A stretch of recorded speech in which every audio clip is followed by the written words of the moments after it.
It's hard to say who is the worst attorney general in American history. The candidates are many and comprise a veritable rogues gallery of sadists, reactionaries, and incompetents. They range from A. Mitchell Palmer, mastermind of the original Red Scare that decimated the left in the wake of the First World War, to Jefferson Beauregard Sessions III and William Pelham Barr, who sacrificed the rule of law in service to Donald Trump. Merrick Garland may not share the malignancies of his fellow train wrecks, but he deserves to be in the discussion. Decades from now, historians will memorialize Garland not as a dedicated public servant and fair-minded federal judge whose nomination to the Supreme Court was torpedoed by Mitch McConnell and Senate Republicans, but as the head of the Justice Department who brought a butter knife to an existential gunfight with Trump, quickening our collective descent into neo-fascism.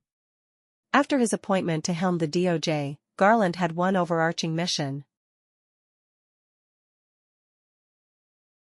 to swiftly convene a grand jury to investigate Trump for his role in inciting the January 6, 2021, insurrection at the Capitol. This was a task a third-year law student could easily have accomplished. Garland failed, abjectly. This was a task a third-year law student could easily have accomplished. Probable cause for an early indictment was abundant and obvious. On Jan. 6, millions of Americans watched Trump stand on the ellipse at the south end of the White House and urge his supporters to march on the Capitol and fight like hell. Millions watched the actual assault that followed, blow by medieval blow.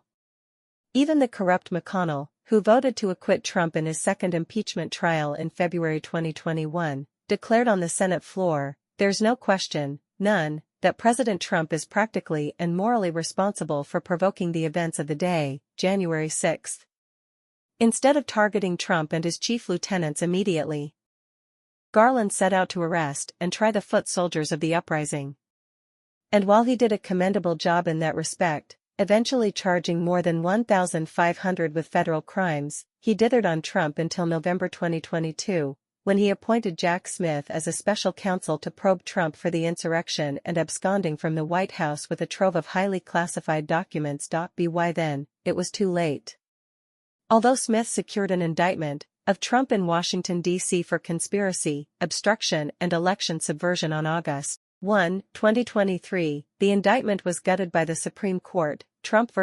United States, the following July in a decision that granted Trump sweeping and unprecedented immunity from criminal prosecution.